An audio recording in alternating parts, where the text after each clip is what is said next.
Hey friends, welcome to another episode of That Sounds Fun. I'm your host, Annie F. Downs. I'm so happy to be here with you today.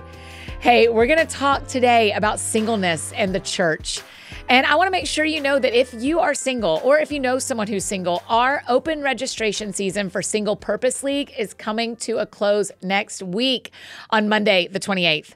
It won't open again until the new year. So make sure you come join us, especially because you're going to get to go through our Advent series, Stay Tuned Together, with some special bonus fun things just for us.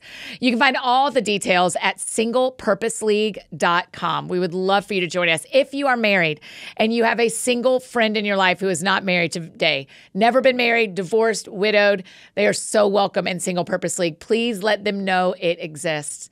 Again, that's singlepurposeleague.com. Before we dive into today's conversation, though, I want to tell you about one of our incredible sponsors. This show is sponsored by BetterHelp. I know Halloween is next week, and it's cute to wear a mask and costume, but we can't be masking our feelings. That's not healthy, or pretending to be someone that we're not. We're not about that life. And therapy can help you learn to process and accept all parts of yourself so you can take off the mask. Because let's just leave those for Halloween, right? So if you've been thinking about starting therapy, give BetterHelp a try. It's done entirely online. It's super convenient and flexible to your schedule, and getting started is so easy. You just fill out a quick questionnaire. We love a quiz, and you'll be matched with a licensed therapist. Plus, you can switch therapists anytime at no extra cost, so you can make sure that you find the right match for you. Take off that mask with BetterHelp. Visit BetterHelp.com/thatsoundsfun today, and you'll get 10% off your first month. That's BetterHelp, HELP.com/thatsoundsfun. Today on the show, I get to talk with my friend, Ryan Wekenman. Ryan's a pastor at Red Rocks, Austin. He's also the author of Single Today, which came out earlier this year. He is a trusted voice for single men and single women. And while we typically save a lot of our conversations about singleness for Single Purpose League these days, this was one where we knew this was for everyone. Single, married, in your 20s, in your 70s. Hey, friends in your 70s, we see you out there. We know you're there. One thing we get to talk about today is how to help our churches and pastors understand how to serve the single people in their church. And there's a resource that I want to give you too that you can share with your pastor. We'll put the link in the show notes below, but it's available at anniefdowns.com/pastoring singles. It's just a short PDF, totally for free, that offers some ideas to help your pastor connect with the people who aren't married in their church. This is an important conversation, and Ryan and I get to dig into it today, along with talking about why singleness doesn't have to be this thing we wish away. It can actually be celebrated and enjoyed. We are going there today. So here's my conversation with my friend, Ryan Wekenman. That sounds fun. Ryan Wekenman, welcome to That Sounds Fun. Annie, thank you so much for having me. It is an honor. It is about time, is what it is. It's about time. So it is about time. I'm so glad you're here. Tell you how loved you are in Austin, Texas, by the way. Everybody I told I was coming on this podcast is like, tell Annie we love her that's really dearly. kind. So many people at Red Rocks, Austin, just get so much from this podcast. And so thank you for being who you are. Oh, that means a lot to me. I love Austin. Well, do you like being there? That's not where you're from. I read in the book. Yep. You've done a lot. You've done Colorado's, California's, now Texas. Yeah, I've been in Texas for 6.5 years, and I love it. Austin is the best. Yeah. It very much feels kind of Denver meets California. Yeah. I wish it had an ocean, but Yeah. besides from that, it's just such good people and so many good friends, and it is a great place to pastor a church. Yeah. A lot of people in Nashville feel the same, like, if it had an ocean. Right? Like California, I don't feel that way because I think the idea that you like an ocean is insane to me. You understand we don't know anything about an ocean. We know nothing. What I love about it, Annie. There's so much fair. mystery. There's so much to explore. There's so much unknown. There's so much that wants to eat you. And that's true.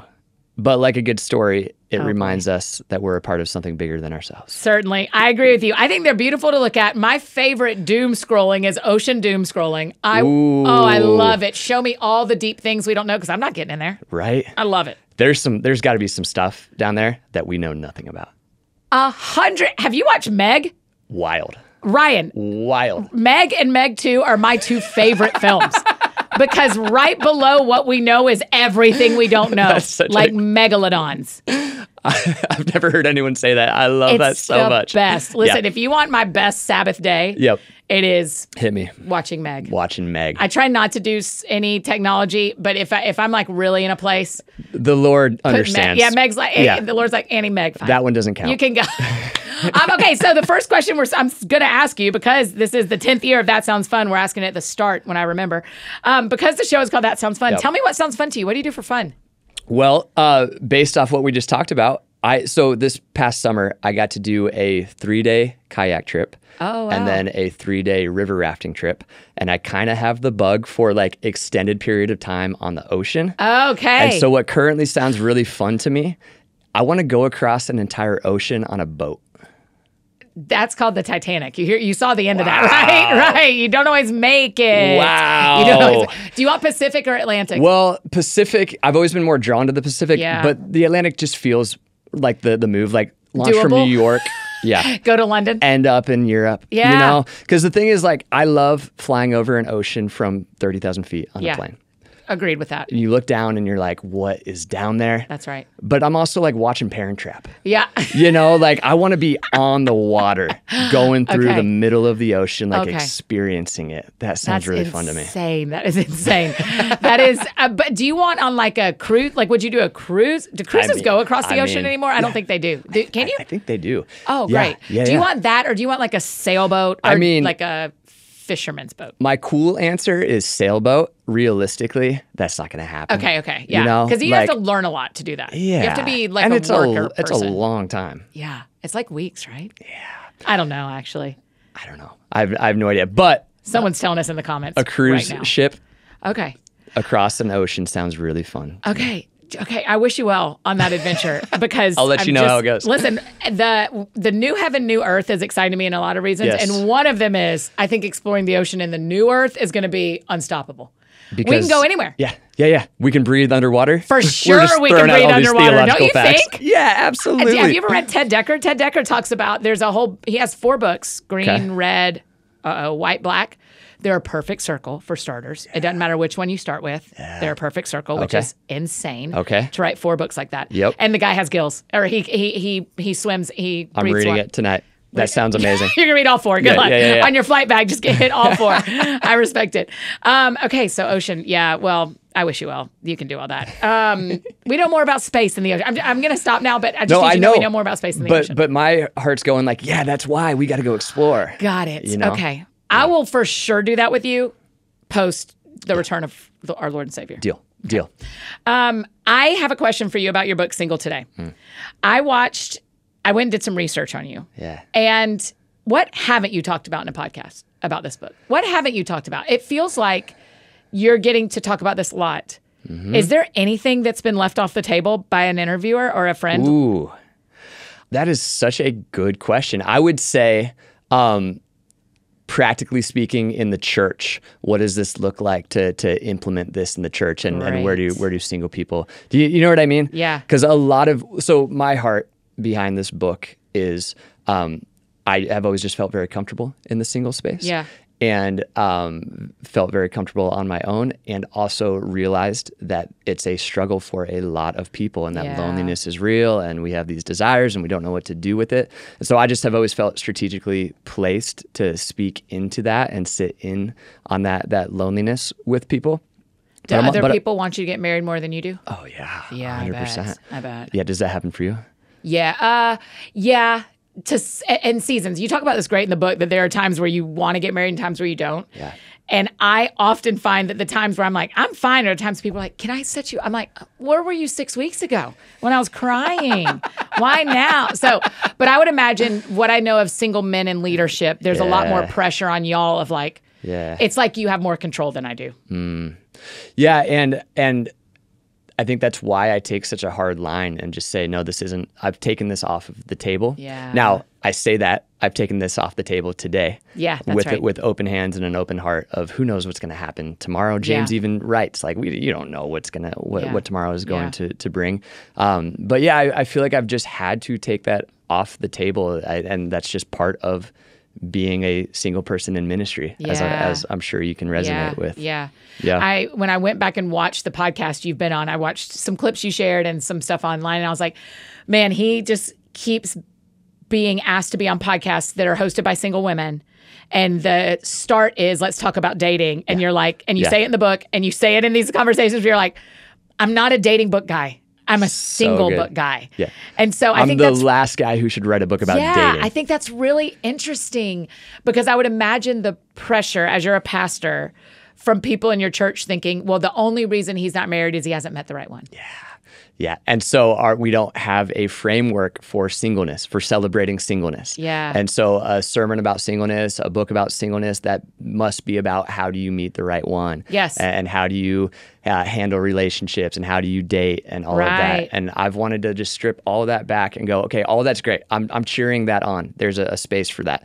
I'm not the guy to write that. What I can write about is, how do you be single really well? Yeah. How do you celebrate the season of life that you are in today and get the most out of today? And so that's where even the title "Single Today" comes from. It's like the question is always, well, do you have the gift of singleness? Oh, gross, right? Which is so gross. Yeah. And what they're really asking is like, are you going to be single for the rest of forever? Yeah. No What matter they're asking is, we've been friends long enough.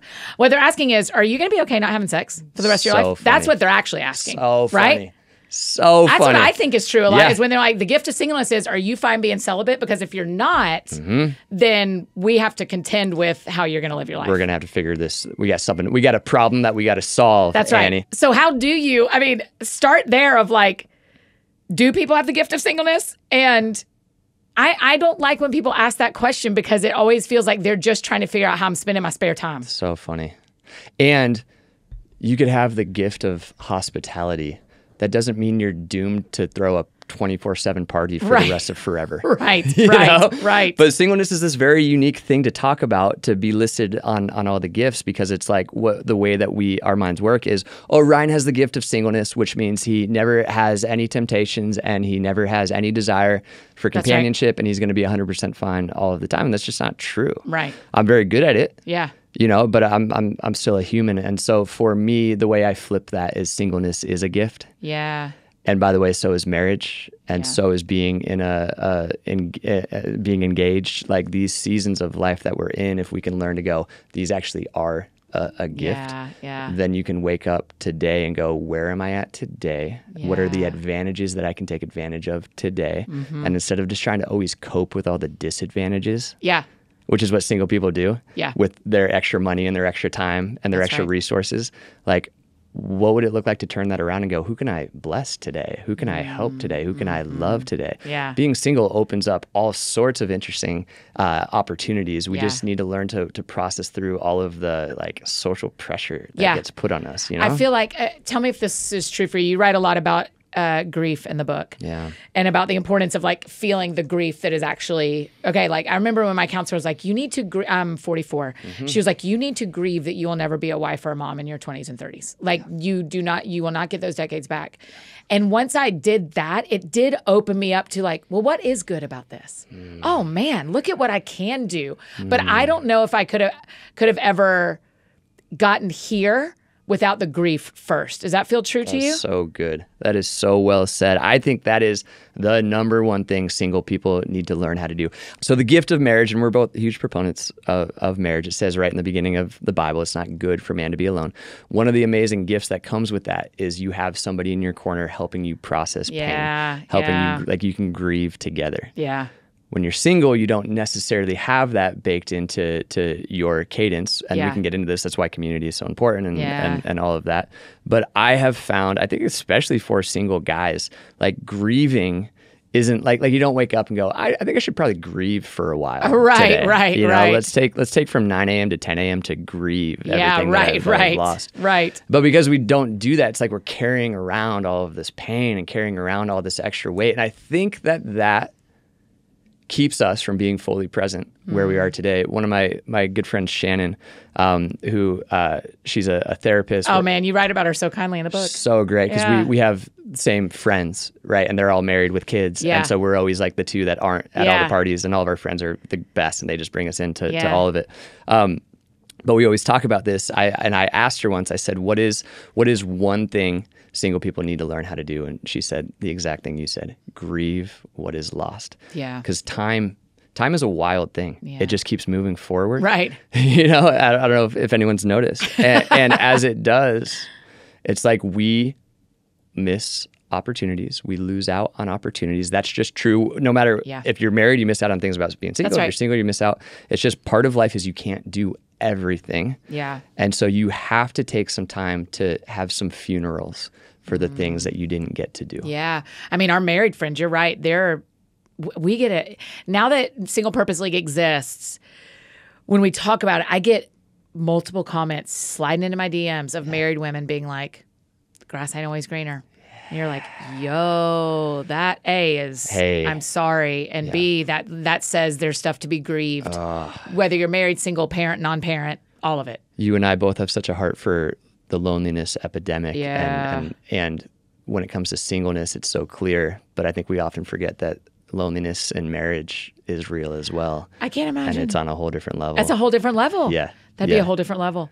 So I think being intentional about your grieving, you write about this so beautifully, just opens you up to doing what are the gifts of today that are really unique.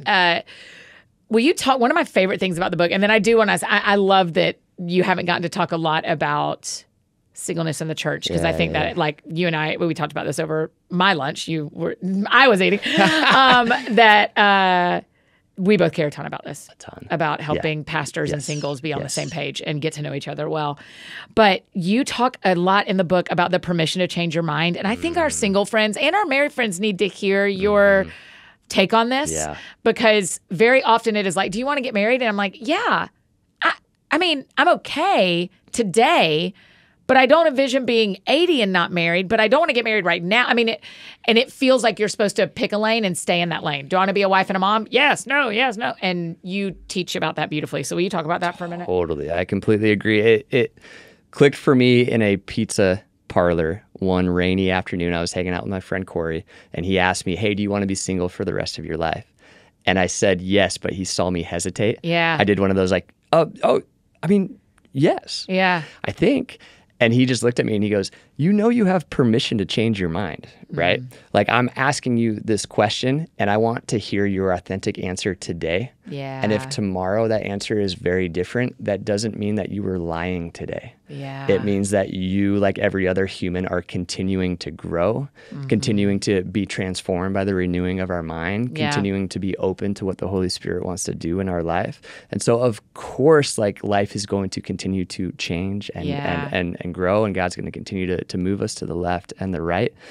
But culture, for whatever reason, there's this narrative that you have to pick, especially as you grow and you become an adult and whatever. It's like, pick a lane, stay in that lane, and then we'll talk to you we'll throw you a retirement party, when you're 70 or whatever. And it's like, I just don't see Jesus living that way. Yeah. He was just present where he was today. Yeah. And he was open to what the Holy Spirit wanted to do today. Does that make sense? Does that resonate with you? Yeah. I think you'll have to tell me this from the dude perspective, but I think there's a ton of pressure on women to always want to be a mom. And if you don't want to be a mom, you kind of, you have stepped out of the club a little bit. And so there isn't a lot of permission to go like, yeah, I think I'd like to be a mom. Nah, I think I'm good not being a mom. And then it's kind of, it feels like a club you've left. Is that pressure on men to be fathers? Phenomenal question. I think or to desire to be a father, I guess. Yeah, I think it looks a little bit different for men, but I think it's very, very much there in that for men, the pressure is, hey, if you're not married, then there must be something wrong with you. And so if you were more put together, you would be married by now. And I would imagine it's probably very, very, very similar for both sides. But the pressure for me was always, okay, I must have some like unprocessed something that's keeping me from opening my heart to another person, or I must not truly understand love or be ready for the vulnerability that requires commitment. Sure. And so I think for men, the game becomes, hey, just because you are not married, you may not be married, but what does it look like to look like Jesus, who, by the way, was single? Yeah. And to realize that marriage it can be a great sanctifying part of the journey. Yeah. But guess what? So can singleness. Yeah. You just have to learn to be more intentional, because for us, like the quote unquote like stereotypical single guy later into his 30s, 40s, whatever, is like the porn addicted guy in a basement playing video games all day. Yeah. You know, and like kind of just barely scraping by Yeah. to live. And I just reject that notion that those are the only two options. Yeah. I go, or it's the guy who's living a full, abundant life Yeah. and is thriving and has community where he is both needed and known, and he knows how to be vulnerable and he knows how to be his authentic self, and he's walking in everything God has for him. Yeah. I believe that that's true, and marriage is not a prerequisite to step into that. Yeah. And you've done such a phenomenal job over your life of walking that out and playing that out. And It does feel easier as a woman to do that than I think for men. I think if you look at the church looks like it's much more inviting for single women than it is for single men. we should get into this, because it's an interesting thing I've noticed is when it comes to, if we're just talking about single people in the church, Yeah. somewhere around 30, I feel like it becomes all female. Yeah. Until it's widowers or divorced dads. Good. Yeah. And then but yeah, I think you're exactly right. Right. Where do they go? So it's like guys are showing up because they're trying to be a good husband or a good father, as opposed to just trying to follow Jesus. Yeah. And so it's a very interesting question for me, and something I'm really passionate about, is how do we continue to disciple men Yeah. through their single years, Yes. as 30-somethings, as 40-somethings, as 50-somethings, who are still chasing after becoming more like Jesus. Yeah. And so it's almost like oftentimes you see a woman who is single be pushed further into her faith and further towards Jesus, but then you see men feel like they're like being pushed away from Yeah. it. And it's just a really interesting thing that I would imagine creates a lot of frustration for a lot of single females who are like looking and honestly like desiring a husband, and they're looking around like, well, where are they? Where do they go? Yeah. And if we can get to the bottom of that, Yeah. like, where are all the guys? Where are all at? the guys? Yeah. Where do they go? Because the option is not married or video game guy. There are a lot of guys in the middle of that. It is harder to see them than if an alien came down and said, look at the church and find the single guys, and look at the church and find the single girls. He'd have an easier time finding single women. Absolutely. Fair? Yeah. No, absolutely. 100%. And so we just need to figure out where those guys are. Where those guys are, and why is the message? This is the real question? Why does the message stop resonating with single guys in their 30s and because their 40s the guys and their 50s? that are in the majority of churches, it's men that are preaching, and the men that are up there, you would think single men would want to keep listening. It's not like they're listening to a type of person that they do not want to hear from. They're not hearing a child. You're right. They're not hearing like a scary old teacher. Yeah. It's a man that you hopefully trust and respect and want to follow as he shepherds you toward Christ. And women sometimes meet. Yes, but, yeah. And it really does. Weird, isn't it? Well, it reminds you that it's not good for a man to be alone. Yeah. And that's such an interesting verse for me. Yeah. Because the way that I live my life is I'm very much alone. Yeah. In that I don't have a wife. But I push people towards marriage all the time. Yeah. And I push guys to ask girls out all the time. Yeah. And I always say, like, do as I say, not as I do. Yeah. Because it's an individual path for me, but I don't want that for people, especially for guys. Like, we need to have, like, there's a reason why God designed it this way. And I just feel like guys can get really stagnant in life when they don't have a wife, or they don't have kids to look after. And by stagnant, I mean days start to turn into like a less fun rerun of the day before. Yeah. And you have the same haircut, and you eat the same food, and you have the same routine, and everything just sort of gets monotonous. And slowly it's like the hue and saturation is getting turned down. Yeah. And it doesn't happen overnight, but a couple years later you look in the mirror and you're like, wait, what happened? Yeah. Does that? A funny thing I'm seeing is now that some of my single male peers are mid 40s, there's women that they have hung out with, but not dated or married. And suddenly they've decided they want to get married. And she has been along the ride and she's not who he picks. Right? And so it's so accidentally she is me sometimes, becomes part of the monotony, thinking eventually we've seen this movie. It's always the movie. It's the best friend. He loves me. Yeah. When what I'm watching happen with two people literally right now is it was someone else. And the someone else awoke him and walked him toward who he wanted to be. What is that? That monotony, I'm noticing, man, Jesus is in that, but there was healthier for everybody 5 years ago. So interesting. It's like there is a higher need for intentionality in all of this because the monotony will just lull us to sleep. For females too, because we will ride that same roller coaster thinking it's taking us somewhere and it's a circle. Wow. Right? That's very fascinating. Yeah, there's something going on here where it's like we're getting worse at communicating. And we're getting worse at just being honest and open about where we're at. And what our intentions are. Like I remember back in the day, it was always like, well, make sure, ask somebody out and then be very clear about your intentions. And that's important. But it's almost like it's gotten 100 times worse in the last few years where it's like everything is just gray area. Everything is just kind of in limbo. And when it works out, great. But 99% of the time it doesn't work out. And then the person on either side who gets left out is like, well, wait a second. And then the other person's like, well, you never said anything. And they're like, I was waiting for you to say something. That's right. And then it just goes back and forth. And then it's happening in a church. And now he's a worship leader and she's on the, volunteer. That never happens, Annie. Oh, it doesn't. Weird. That maybe is just Nashville centric. That may be a Nashville only problem. No, Austin that it's people in the same community.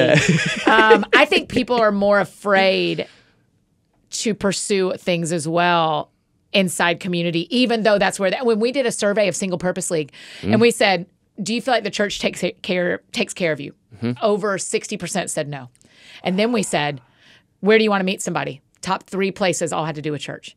You're like, weird. The place you feel least cared for is the place you want to meet someone. And it's also where we're afraid to do it because we don't want to mess up. So we don't want things to get awkward at church. I just had that conversation yesterday. I'm sure. With on somebody. A Sunday for everyone. Yeah. It was a Sunday as two key leaders. And the guy was like, should I ask? I don't want to mess it up. It's like, why wouldn't you? Why wouldn't you? Why are we so, what does mess it up mean? Why? It's like we've put so much pressure on this that even telling somebody, hey, I have feelings for you is now like social suicide in the church. Right. Because suddenly it's kind of like a supply and demand problem. Nobody's asking people out. So now there's less supply. So there's a greater demand, which means there's way more pressure on that demand. And so one person does it and all of a sudden 100 people hear about it and they're all whispering about it. And that's why you feel like you have to figure it out. Like, are we going to get married before we finish our Americano? Right. And it's like if we could just take the air out of the balloon. I'm turning into like the dating guy now. I know. I didn't mean for us to do that. I didn't mean for us to do that. But it's like we need to take the air out of the balloon. It's so overinflated that like one wrong word or one wrong move and it's done. Well, that's the problem. So, I mean, you talk about Shannon in the book. I have guy friends. You and I are friends. That's one of the challenges is for those of us who are single, I don't want to not have men in my life and I don't want to not have single men in my life, but there is an external pressure, an internal pressure. Am I supposed to fall in love with him? I don't really want to fall in love with him, but we're the only two sitting at this table of all of our friends. And then the pressure of, well, I should just keep it all status quo. And so I don't need to say, we put up all these walls. Right. And all of this Where separation. do you think, particularly for people of faith, friendship between single men and women, how do we do that well? Unfortunately, it requires, what if I was just like, no, you don't do it? I mean, never. Billy Graham said. Never, right. Don't ride in the car together. So I think we need to over communicate. And that's a bummer to say because it's an awkward thing to do. But I do think both through our words and through our actions, being really just open and honest and clear. That's one of the things I've had to learn how to do is just say like, hey, Gosh, I'm sure. so like I am not interested in I've said this from the stage, in getting married. Right. And I'm very interested in community. Yeah. But I'm not interested in pursuing a relationship. And I'm doing that, probably taking too hard of a stance on that, but I'm doing that on purpose. Yeah. Because I've just learned that clarity is kindness. Yeah. Hey, we say it a lot. So does that allow for friendship though? Yeah. Okay. Yeah. I wouldn't say I'm an expert at it, but I would say that I'm fairly decent at it and getting better and growing in it. Yeah. So I've had some really good friends, female friends in my life who I've been friends with for 10 years, 20 years. Shannon's a good example. And that is something that has required us to have a lot of those like conversations of like, hey, so this is what this is going to be. Yeah. And that's never comfortable. Yeah. And then sometimes I'll say that and they'll be like, yeah, no, I knew that. Right. You didn't have to say that out loud. And then you feel weird and then you you feel don't know awkward. if she's lying or if, right. I know. It's hard. It's hard. So it's certainly a tension to manage. But it's the only way we're going to get have to do it. Real relationship and friendship in community is if we just are direct. Just direct. You just have to. Have to be. Especially when you're sharing a faith community where you're like, if I change my mind later, I'll let you know. But for today, we're just going to be friends. Like, I would love to be your friend. I think it's so fun. And how about this? Let's give each other more grace when somebody is brave enough to step up and say that. Right. Instead of immediately going, why did you say that? That's weird. Yeah, You just made that, you know, and making them feel insecure. Just go, hey, I honor that you say that. Thank you for bringing that to the table. We're on the same page. We're good. Is there a place that this is more complicated than the church right now? I don't know that there is. Well, the hard part about the church is that everybody is trying to, on paper at least, be more like Jesus. Yeah. Which means that community is something that we value very highly. Yeah. Which means we believe that we need people. And I feel like outside the church, painting with broad strokes here, there's more freedom just to be like, no, whatever. We can have a hookup, we can have whatever. And there's not as much pressure to do life together, as Christians love to say. And so we are kind of in this, between this rock and this hard place where it's like, we need each other. We know we're supposed to be in community together. However, we need to take this one option off of the table if it's not there. But then if we take it off the table and then you get feelings for that person, and then is it going to get weird? Right. And it's just not a problem to solve, but a tension to manage. Wow. That requires a lot of clarity and kindness. I'll say it like that because I said earlier, clarity is kindness. And sometimes I go, not the way you just said it, bro. Right. You can be clear and not kind. Yeah, that's exactly right. And so be clear, but also do it in a loving way where you are kind. That sounds fun. Hey friends, just interrupting this conversation to tell you about one of our incredible partners, Lumen. I am fascinated by my Lumen. It is like a science experiment. Okay, if you don't know what it is, it's the world's first handheld metabolic coach. It's this device that measures your metabolism through your breath. And on the app, it lets you know if you're burning fat or carbs and gives you tailored guidance to improve your nutrition, your workouts, your sleep, and even stress management. It is so cool. I love my Lumen. All you do is breathe into it first thing in the morning. You'll know what's going on with your metabolism, and then Lumen gives you a personalized nutrition plan for that day based on your measurements. You can also breathe into it before and after workouts and meals, so you know exactly what's going on in real time. Mine sits in my kitchen, and I breathe into it kind of whenever I think about it. I love it. Your metabolism is at the center of everything your body does. Optimal metabolic health translates to a bunch of benefits, including improved energy levels, better fitness results, and better sleep. So if you want to take the next step in improving your health, go to lumen.me/TSF, like that sounds fun, to get 15% off your Lumen. That is lumen.me/TSF for 15% off your purchase. Thank you, Lumen, for sponsoring this episode. That link and every other link we've talked about, Single Purpose League, the Pastoring Singles resource, all of that is in the show notes below, or we'll make your life real easy and we'll send it to you on Friday in our AFD Week in Review. We hope it's the best email of your week. And you can sign up for that in the show notes as well. And now back to our conversation with Ryan.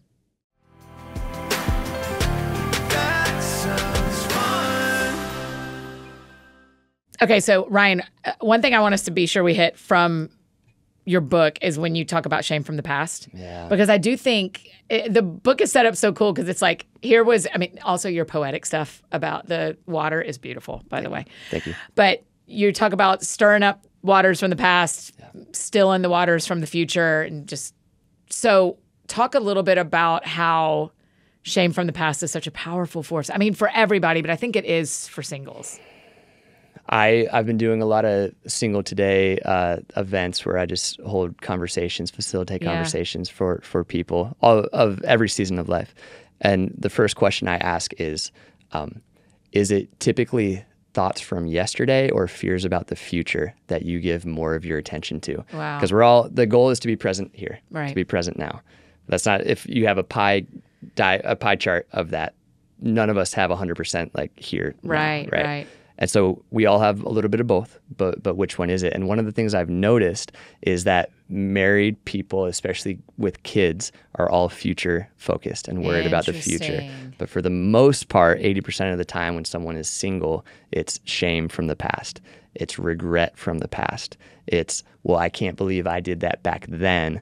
That is the reason that I'm in this place now. And that disqualifies me from ever having like a good marriage or whatever it is. And that is a heartbreaking reality that is completely contradicts the gospel and the whole message. Right. But to the one who is having a hard time being single today because of shame from yesterday, I think I just really, really, really wanted to write to that person and say, hey, yesterday is yesterday, and mistakes are real and consequences are real, but you're a human being. Right.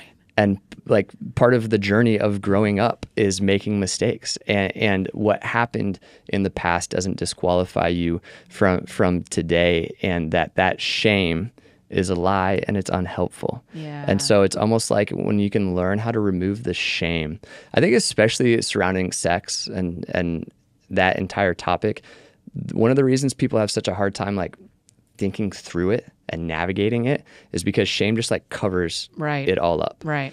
And so a topic like porn is almost impossible to actually find any true freedom from because you're just in this cycle of shame. And then you're like, well, maybe, if I can stop for like a month, then I can like confess it to my friends. That's right. And then maybe but then, it just repeats and it keeps you stuck. And so I think one of the most important things to do is to learn to outsmart that shame, to realize that there is no condemnation for those who are in Christ. Yeah. And let's start from a place of when Jesus sees the woman caught in adultery, he doesn't start with like, so I can't believe you did that. Right. He gets down in the dirt with her. Yeah. And to realize whoever is listening to this and needs it, like on your good day, I know you understand the grace, but that's equally true on your bad day. Yeah, yeah. So right in that moment, Jesus is there with you going, hey, I see you and I'm with you and I've got more for you.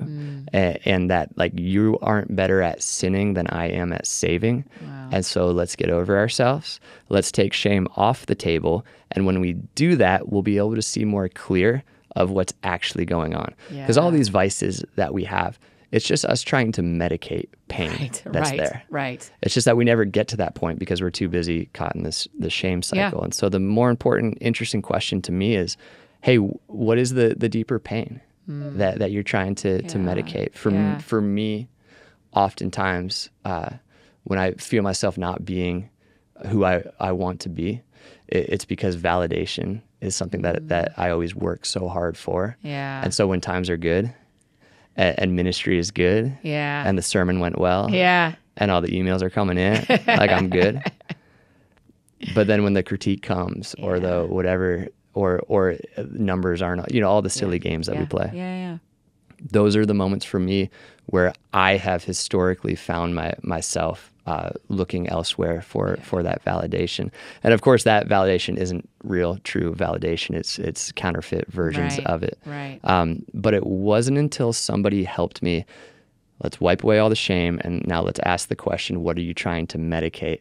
That I learned to find any like true freedom. Yeah. And that abundant life that Jesus talks about is true. It's possible. But you got to be able to do the work to get down there to heal some of those deeper wounds that come. And so I know that's like we could go for 10 hours on that. But that's one thing that I will say is shame from the past doesn't have a seat at the table anymore. Yeah. Conviction does. Yeah. Hey, let's get better. Yeah. Let's turn things around. That's all great. Yeah. But the shame that says not just that thing you did was wrong, but that you are wrong. Yeah. We got to get that out. Yeah. And especially for single people. Yeah. Because it can be a very lonely place. Because I think everyone who ends up single longer than they thought they'd be is trying everywhere desperately to figure out why. And shame gets such a vote often in that question. Oof. Right? Yes. Because you're like, well, that must be why. If I'm the only single person left from our college ministry, if I'm the only single person left in our church, if I'm the only single person left in our family, surely I did something. What did I do wrong? What did I do wrong? It's like that conversation the disciples have with Jesus. Like, so who sinned? Was it him or his parents? Yeah, that he's born blind. And Jesus is like, what are you talking about? Yeah. You're completely, that's not how it works. That's right. You don't have to like string together a couple good years for God to bless you with a spouse. Right. I used to make a joke a lot, like when I would, if I was gossiping about someone, I'd be like, well, the Lord just moved my husband 2 days down the calendar. Like I used to make that joke all the time. And I was like, you've got to quit doing that because that is becoming your theology. That's more than just a joke. That is your theology. Yeah, that's and so that's real, so bad. isn't it? Yeah, because I think everybody's trying to, everyone, broad paintbrush. Yeah. Everyone thinks, if I could sort out the reason I'm single, I wouldn't be anymore. Yeah. If I could figure out that one thing. And then you think it's this one thing and you fix that one thing and you're like, oh crap, I'm still single and I fixed the thing. I cut my hair. I changed my body. I changed my career. I stopped that sin. Wait, what? I moved city. Wait, what? And it is. You owe me, God. It's the be single for a year. Put down dating for a year. It's a great exercise. I'm a huge fan of it. I'm on like my 35th lap of it. You're like, I keep trying. But the problem is when somebody does that exercise and then they circle the day on the calendar, that's 1 year. And they have their outfit picked out. Yep. And they have their whole strategy and then they walk out their front door expecting their like partner to be like hiding behind the tree. You know, like here I am. And then that doesn't happen. And they feel this letdown. And it's like, and also what you should be feeling left down on is you completely missed the heart of the whole exercise. Yeah. You wasted that actual whole year of it. Yeah, that's exactly right. That's exactly. I think our friends listening have probably heard me say before, but I think I'll put it in this context too. My counselor, often I use counseling as like confession and counseling where I'm like, you're one of the people I'm going to tell all the things to. And I remember multiple times she has said to me, okay, I'm glad you're saying this out loud. Don't keep sins in. Doesn't serve anybody. But I care more about why you're doing it than what you're doing. Ooh. And so often if I'm in the middle of something, I'll go, okay, hold on. Let's pause. Why are we doing this? What it's the question you're asking of like, what am I actually trying to medicate? Wow. And so often my terrible example is Dairy Queen. Oreos. I love Oreos. That's not a terrible example. Well, I mean, it's just... That's a delicious example. Yeah, it's a delicious one, but it is a true example of like, if I'm hiding this from anybody, you don't have to not get a blizzard. Why are you hiding? What do you think this is saying about you, and what are you actually feeling? And so I can still have my blizzard. I just need to also tell the truth. So good, Annie. And so I think there's a lot of us, whether it's porn or blizzards or both, or everything in the middle, that the shame would say, just don't tell anybody and just don't do it again. If you don't tell anybody and don't do it again, it's gone. Yeah. And it just isn't. Yeah. Because you're still medicating. The reason you need medicine has not been healed. Yeah. Yeah. And you can use logic in that moment when you're in a fairly good place. But there's going to be another moment where you want that Dairy Queen again. At noon, logic for days. At midnight, not helpful. Right?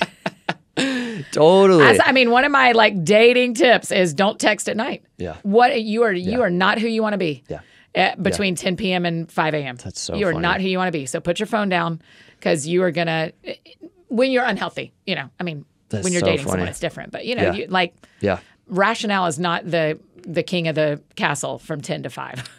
And how important then to have community. All right. And to have people in your circle who know that. Yeah. And somebody in your circle who you can call and just be like, hey, I really want Dairy Queen right now. And then go, okay, let's talk about it. Yeah. And maybe the solution is still you go get Dairy Queen together. We Great. go. Yeah, that's right. But let's just be really clear about our intentions here. That's right. You think about something like alcohol. Yeah.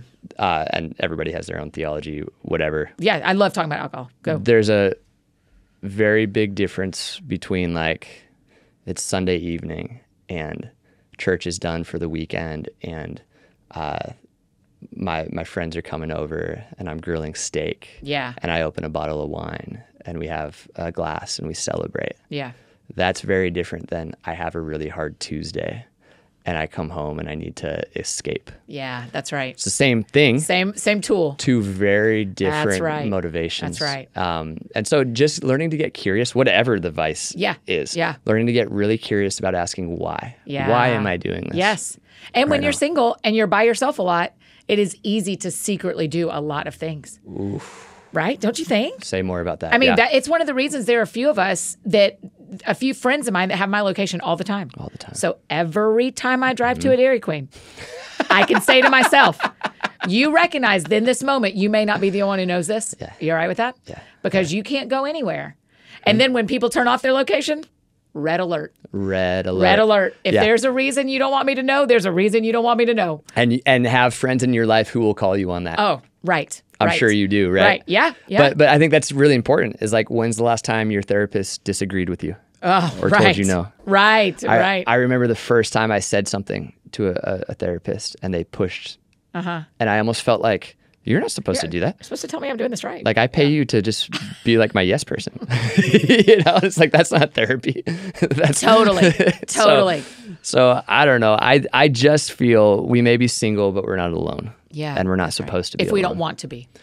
And you have to be a little bit more intentional about it. That's right. And you have to take some steps. And there's going to be some times where a friend betrays you or you go your separate ways or whatever. But it is a continual process of chasing and pursuing community and finding people that you can just be yourself with and be real with. And let's just say this. All of my married friends actually want me to be around. Yeah, right. It's just Same. that there's this disconnect where Yeah. we've had to, through intentionality and conversation, say like, hey, I want to be there. And them saying like, hey, yeah, we want you to be there as well. And we actually bring something unique to the table because I'm not chasing kids around during the whole barbecue. Right. So I can actually chase kids around and give them a break. Yeah, Or I that's can do right. the dishes. That's or I right. can whatever. But that doesn't just, like nobody stumbles into community. Yeah. You have to be very on purpose about it. And so like, I don't know. I got a text from my good friend this morning. I go over to their house. They have me over for dinner every once in a while. And they're a married couple with 2 kids. Our lives look very different. Yeah. And at the same time, the 3 of us are all humans. Yeah. And so we do this thing where we, Matt and Reagan are their names. We do this thing where we make lists of our favorite things. So like top 25 songs. Yeah. And then we bring the list and we tell the stories of why. You Great. know, top 10 That's cool. episodes of all time. Yeah, yeah. And why is it that episode in the bear with yeah, the forks? yeah, you know? the forks, we know. We all know that's number 1. Yeah. So I just got that text this morning and we're going to set up another one. And like they have a first grader. And so Yeah. I am not doing like back to school stuff with a Right. first grader this week. Right. But I do have a favorite song and a reason why. Yeah. And so it's all about like finding that common ground and realizing at the end of the day we're just human beings. Yeah, And we all have that's right. this common ground. I have 2 families that we eat dinner once a month. And before I leave, we put the next one on the calendar. And so it's just like, I know every month that. I'm going to see these 2 families. And we've done it for, I think one of them, we've done it for 8 or 9 years. Almost that. every month for 8 or 9 years. And the other one's at 6 years since before the pandemic. And so What have you learned through those years? I've loved watching the kids grow up. Because sometimes they're really annoying because they're loud and they're busy. And they're not annoying as humans. They're just annoying because they're loud and busy and that's not my life. And then as they're getting older, I'm kind of like, oh man, I miss y'all. I miss the all shouting. Watch TV or you go and watch, or you're able to watch a movie independently now. And so the parents and I want to talk. So you go watch movies and we used to wrangle you for an hour after dinner. Hilarious. And so I'm kind of going through some of that. You're watching it happen. And there's just something about the consistency of these people in my life that I'm like, man, they've they've seen me date a lot of people. They've seen like a lot of sadness. They've seen a lot of joy, a lot of professional excitement and professional disappointments. And then you kind of also go like, oh man, they don't care about my job at all. Isn't that the best? Isn't that the best? Don't you love people who like are proud but not impressed? Proud but not impressed is what that's an open gate to me. You are coming in my life if you're proud but not impressed. I love it. So that's who they are. I have my brother is part of the church. Yes. With me. And he Older or younger? He's 2 years older. Okay. And has 3 kids. Okay. And one of my favorite things to do after a preaching weekend is to go over. I bring steaks over. Yeah. And we hang out at his house. Yeah. Because you know this, when you preach, you Dude. get like enough affirmation to feel like royalty. Yeah. And enough critique to make you want to crawl into That's a right. pit and never do it again. That's right. At this, and like in one line. Within an hour. You Yeah. know? That's exactly right. Do y'all have an evening service? Y'all are Saturday and Sunday? It's to Saturday evening and Sunday morning. Okay. So I can fix the sermon Saturday night before it gets recorded on Sunday morning. Yeah. You know. Well done. So we have a 5:30 Sunday night. So that like my most vulnerable night of my ever is that like 7 p.m. after. Totally. I can make terrible choices and Dairy Queen. oh, Dairy Queen and stupid text and I mean just like you feel so lonely and you feel so vulnerable and you've poured out all day and then everybody else is going home to their people and you're going home to your couch and It's hard. it gets so bad if I'm not. But now I've done it. Now here's what we're talking about. I've done it enough that I've learned. Yeah. Don't go straight home after you're done preaching. Go No. to somebody's house like you go to your brother's. Go call somebody on the way home or go to bed. Yeah. Yeah. Close either go to bed. sleep or go somewhere. Totally. But if you go sit by yourself, you are not your healthiest, and there is no buffer. There's no There's not enough maturity. There's not in the enough. world. There's And not you, enough. you think it's going to be rejuvenating. It's not. Not for me. Even if you're just like doom scrolling for 3 hours Yeah. while The Office plays in the background, you're not going to get to the end of that and be like, well, I'm rested up. I feel better. I'm ready Yeah. for the week. No, same. So you go and do steaks with your Yeah, because Fam. what's to, like to your point, I get over there and my nephew doesn't give a rip about the sermon. right. He doesn't know. He doesn't care how it went. Yeah. He just wants me to get on the floor and play Legos with him. That's right. And it's the best thing in the Yeah, world. yeah. Or let's go to the pool. Or let's do something. Because it reminds me, as important as we tend to think we are sometimes, Yeah. we're not. Yeah. We're not. We're not nearly as important as we think. And we're infinitely more significant than we can imagine. And kids seem to understand that a lot better than us adults. Yeah, that's right. That's why I love, even though I don't have my own, being around them. I'm like, get around kids. God made us for a reason to start small. There's something beautiful about 0 to 10 that we're going to miss if you're single and you aren't having any kids in your life. So That's it. I think that's why you write children's books. yeah. Isn't it just the best? It's the best. The most fun thing ever. Oh, kids are just the dearest best. I mean, I think they're the best people. It's like there's a simple message and then it gets very complicated. Yeah. And then if you keep pushing through it, there's a simplicity on the other side of that. Yeah, and that's that's right. what children's books Yeah. are when they're done really well. Yeah. And I think that's why I'm like drawn to that so much. Yeah. It's like you get it. Yeah. Kids get it. Right. Kids get it. That sounds fun. And now back to finish up our conversation with Ryan. That sounds fun. Let's talk about the church, particularly let's talk about pastors and what they're dealing with. Having suddenly, I would say, it feels kind of suddenly, than in the last 10 years, the church you pastor, the church that I'm on the teaching team, the churches in a lot of places, particularly, well, I don't know that. Churches in a lot of places are 20 to 40% unmarried, never married, divorced, widowed. What are you learning about pastoring? What are you saying to your co-pastors when they're teaching on a Sunday morning when possibly a little less than half of your crowd isn't trying to figure out how to be married? I think that's a really, really important point that to the church leaders listening to this, one, I get it. Yeah. We are on your team. You and I sit in sermon series planning and sermon prep, and we have 35 minutes every weekend. Yep. 45, but we'll say 35 to speak to a big room of people who are all in different life stages is hard to reach everybody.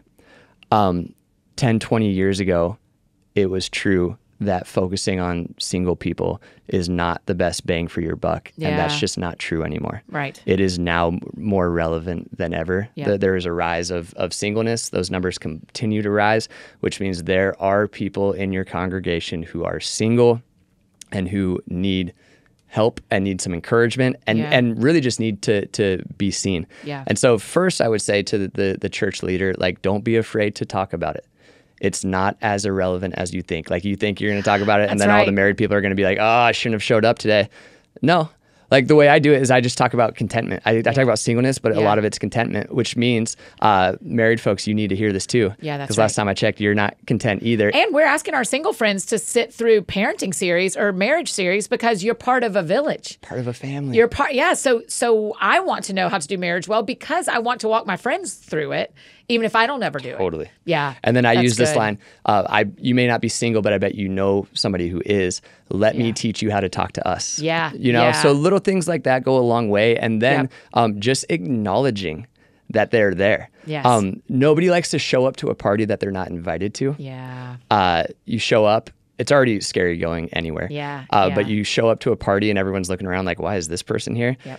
And so single people are going to naturally assume that events, especially family-oriented events, are not for them, that they're not invited. That's right. And the pastor may go, no, I would love for you to hang out, but you got to say that. Yep. And it can be as simple as, hey, whether you are single, dating, engaged, or married, we would love for you to show up to this dinner. Yep. Something as 10 seconds, as simple as that, goes a long, long way. Yes. So that's what I would say to the pastors.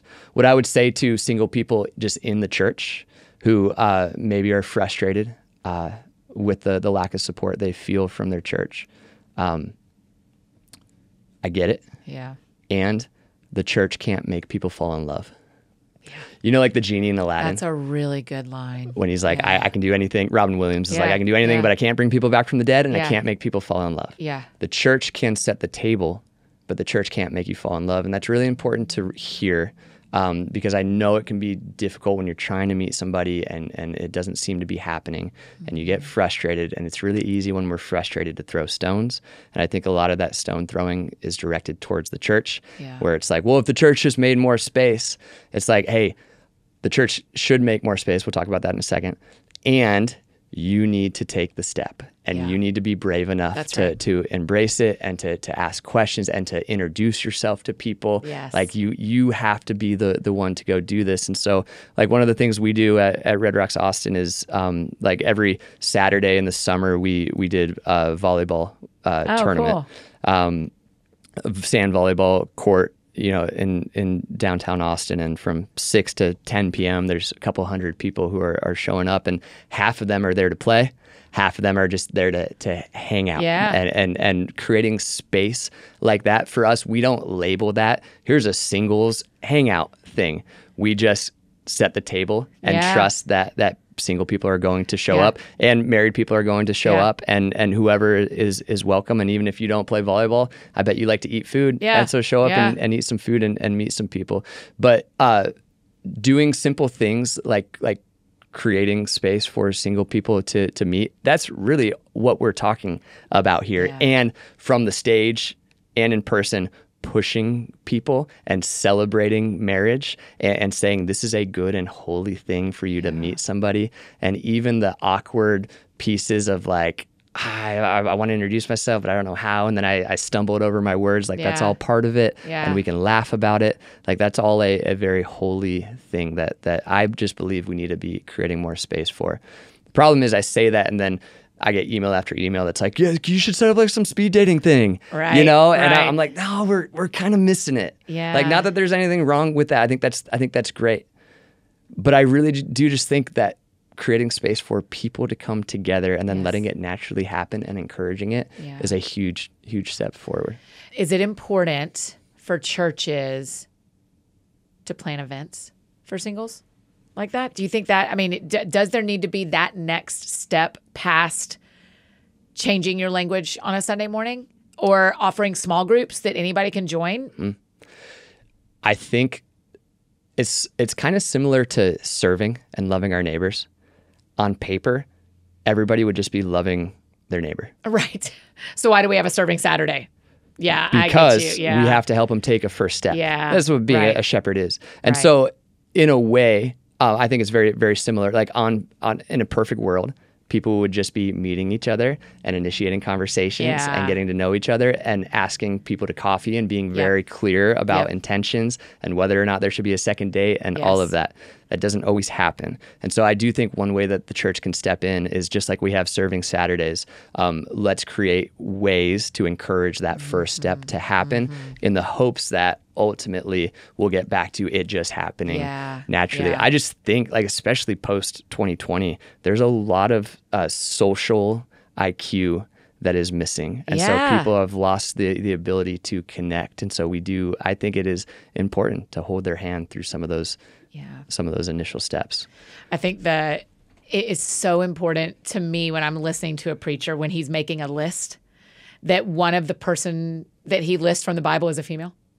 And that, like there's a couple of things like that I go like, did you, when you were making this sermon, were you thinking about everyone in the audience? Good. And so one of the things we do at Crosspoint, I'm teaching on Sunday. So today I turned in my outline to 6 different people who are all different, married, single, different races, different ages. And I said, tell me what I don't know, make it better. And my hope are my examples as relevant to a single female as they are to the married guy that's 3 campuses out of where we are. Yeah.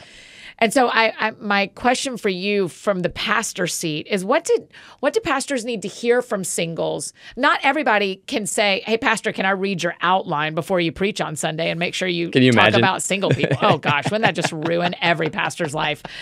But there are pastors who have built teams. I think of one of my buddies in Austin, Luke Norsworthy. Yeah. Luke has a team that he preaches in front of every Thursday before he does it on Sunday. Wow. So talk to me about what pastors need from singles to help them see them.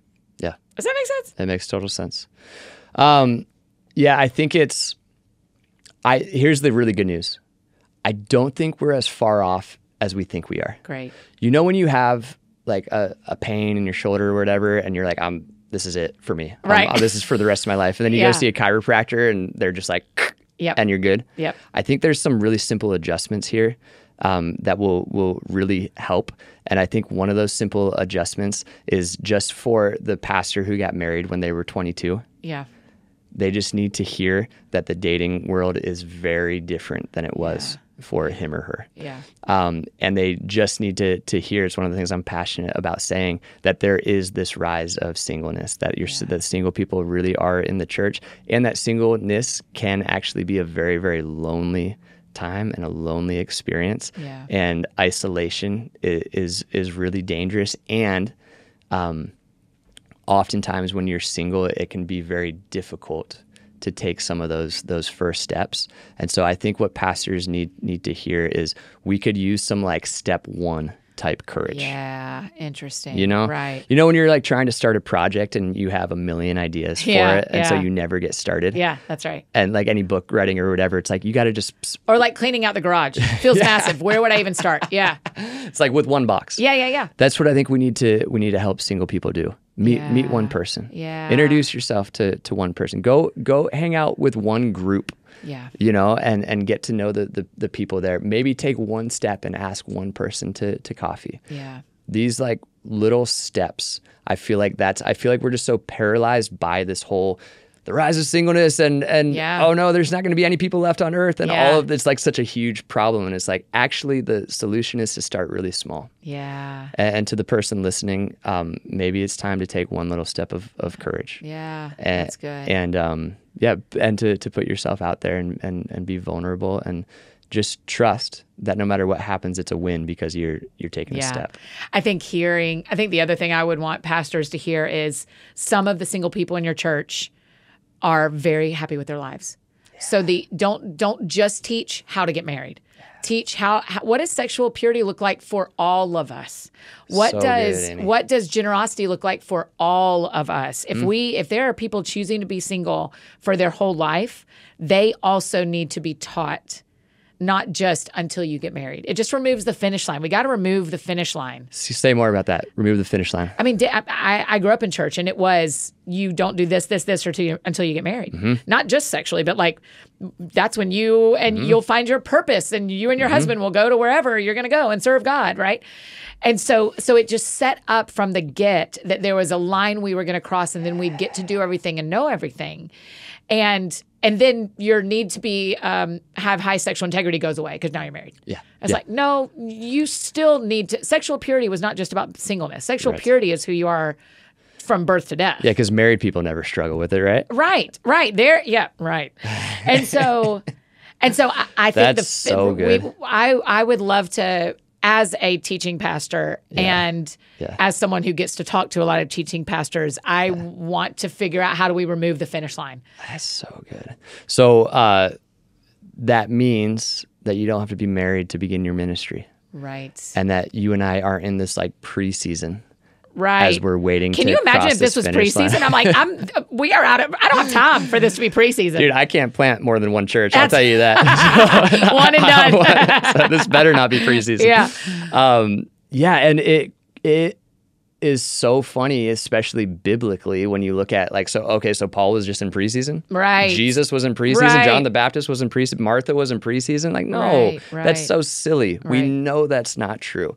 You don't have to be married to begin your ministry. And if marriage is the finish line, your finish line is way too small. Hey. And if that is your finish line, you're going to really struggle with your first year of marriage. Right. Because then you get to the finish line and you're looking at your spouse and the honeymoon's great. But after that, I just go into like marriage advice. That's not who I am at all. But what if the finish line was to make disciples of all nations? At Red Rocks Austin, we say make heaven more crowded. Yeah. So I say a lot, I say marriage is a good thing. It's God's idea. It's God's design. That's number one. Number two, I want you to meet somebody at Red Rocks Austin. This is a great place to meet people. Number three, I genuinely pray for that to happen. And I do. That's in my prayer journal. Every single week, I'm praying that happens.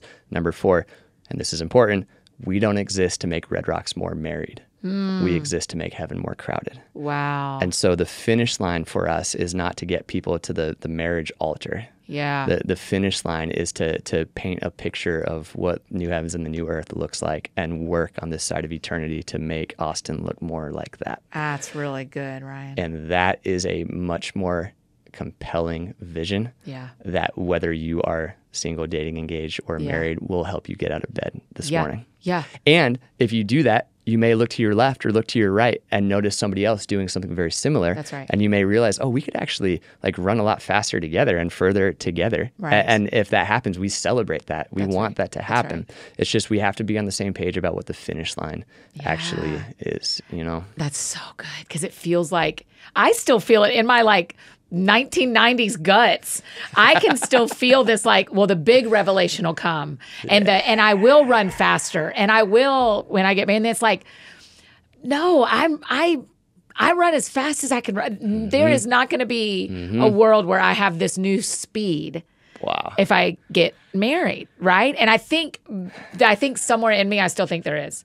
I still think there's a bigger vision and then you're like, no, that there is nowhere in the Bible that it says that. In fact, Paul's like, if you cannot do it, don't do it because you got more time and more energy. Wow. And and so I go back to that a lot of going like, yeah, I'm not like, I don't have to get married today.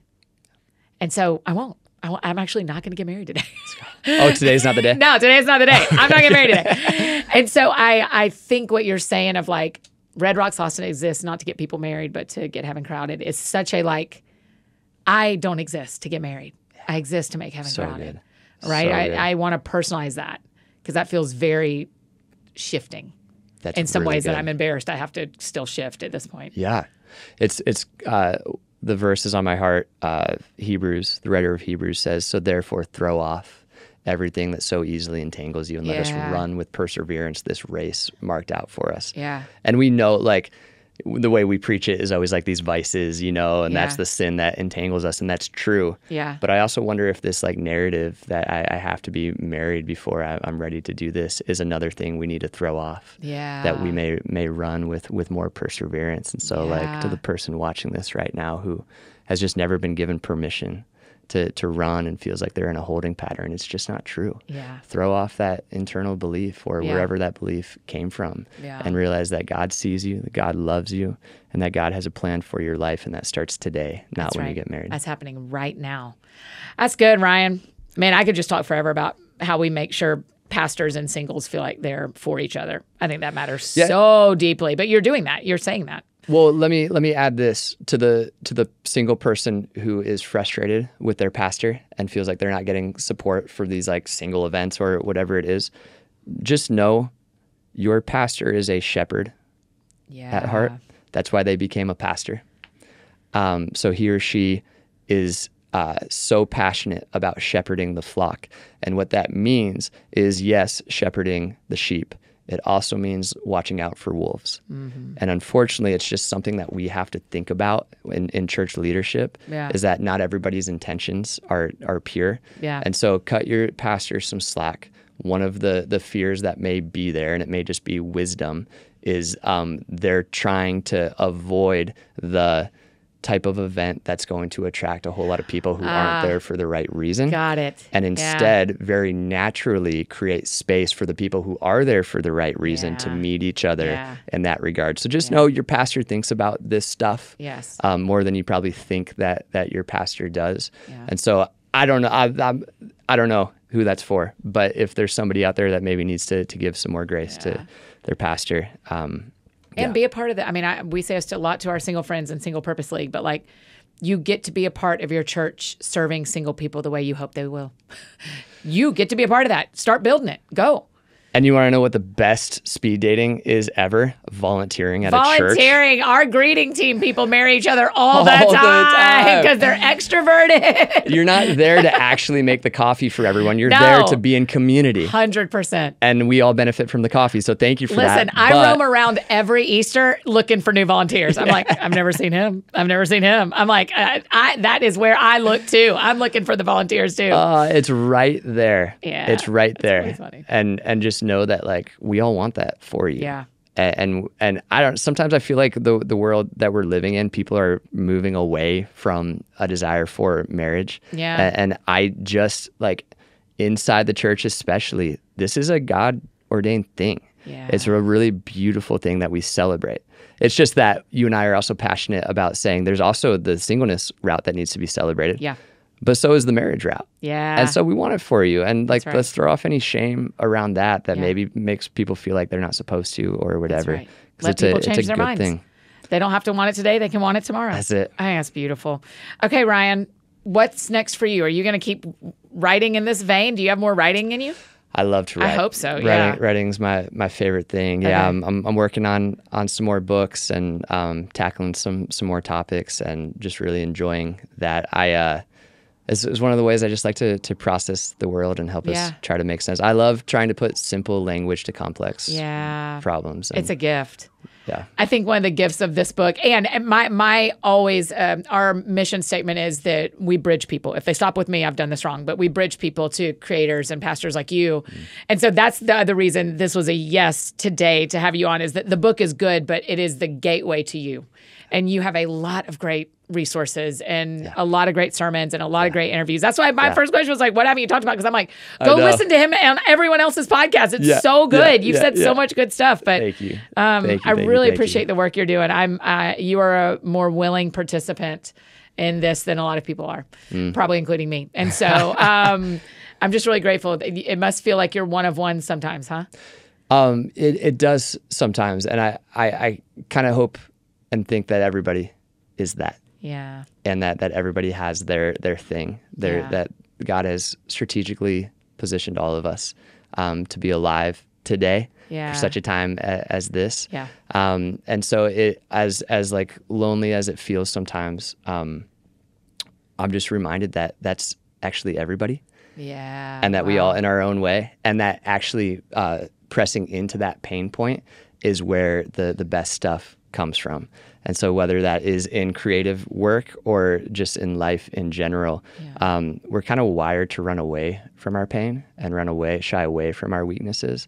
And I just think the much more fun thing to do is to run straight through it and embrace it and realize that when we're weak, we are not built the same. we're actually strong. Doesn't that sound fun, Annie? Doesn't it sound fun to just when you embrace realize our an Enneagram weakness? 7 and an Enneagram 5 are having a conversation. Hey, I'll say this. I don't know if you've noticed, not all of, a lot of my best friends are 7s. Yeah. And it's interesting to me because like we're wired completely different. And I've just always just understood it. I think you bring out a piece of me that I wish that came more naturally to me. Yes. And when 7s are their healthiest selves, we are thoughtful like 5s. I mean, we go to 5 when we are our best selves. And so it's exactly the same. I feel like when I'm around 5s, I get your pace and your thoughtfulness invites me to have a slower pace and more thoughtfulness. And so I'm thankful to be around 5s as well. Let's stay friends. Deal. Okay, you guys, isn't he awesome?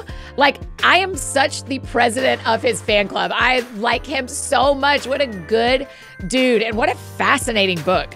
If you have not read Single Today yet, I would really suggest it. I really love the read. I thought he had a lot of important concepts and ideas that he shared in that book. I think you will really like it. And go follow Ryan on social media. Tell him thank you for being on the show. If you're in the Austin area or somewhere close, or if you're there vacationing 1 week, I would really encourage you to stop by Red Rocks Austin and be a part of their congregation for the weekend. If you've been thinking about giving Single Purpose League a try, now is the time, because next week we're getting ready to close registration for the rest of the year. And we have a meetup day happening this weekend where our SPL members are getting to meet up and hang out in their own cities, y'all. There are over 50 different meetups happening this weekend. I think that is so cool. And if you sign up today, you'll still have a chance to see if there's one happening in your city.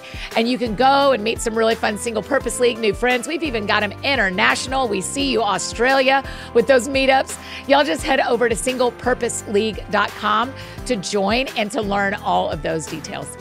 Like we mentioned earlier as well, if you are a pastor or you want to share this pastoring singles resource with your pastor, you can find that at anniefdowns.com/pastoring singles. There's a video there at the top that I kind of share my heart behind this, but I want you to hear me say, we feel very positioned and called and hopeful about the work that can happen between the church and singles. For singles to keep digging in, for pastors and leadership at church to really see the singles in their community. And everyone in this conversation, the pastors, the church staff, the singles, everyone wants to be on the same page. That's what I keep hearing from singles and what I keep hearing from pastors. And so any way that we can serve the church and serve our single friends, we want to do. So again, it's totally free. It's a resource for you. Download it, share it, send it. Whatever you want to do with it, send it. anniefdowns.com/pastoring singles. And if you enjoyed this episode, which I'm sure you did, I think you'll also love episode 857 on singleness in the church with Pastor David Platt. If you have any questions from this episode, I would love to hear them. Just drop them in the Q&A box on your Spotify app if you're a Spotify listener like me, or you can send them straight to us on Instagram at That Sounds Fun Podcast. We will do our best to answer all of them there. If you need anything else from me, you know I'm embarrassingly easy to find. Annie F. Downs on Instagram, Twitter, Facebook, anywhere else you may need me. That is where you can find me. I think that's it for me today, friends. Go out or stay home. Do something that sounds fun to you, please. I will do the same. Today, what sounds fun to me? I'm finishing writing a book. So that sounds really fun to me to have draft 1 done that you will get to read in February of 2026. Y'all have a great weekend. We'll see you back here on Monday with one of my favorite pastors talking about, again, what's going on in the church, what's going on in our lives, what's going on with men and women. And I think you're going to love this one. This is a special conversation coming on Monday with Pastor Phil Manginelli. We'll see y'all then. That sounds fun. That sounds fun. Oh, that sounds fun. Check 1, 2 on the microphone. Annie F. Downs in your car to your home. Every week it's something new. A deep talk or an interview. She'll make you laugh, she'll make you cry. When it's dark out, she's a light. When you're down, get you feeling right. Oh.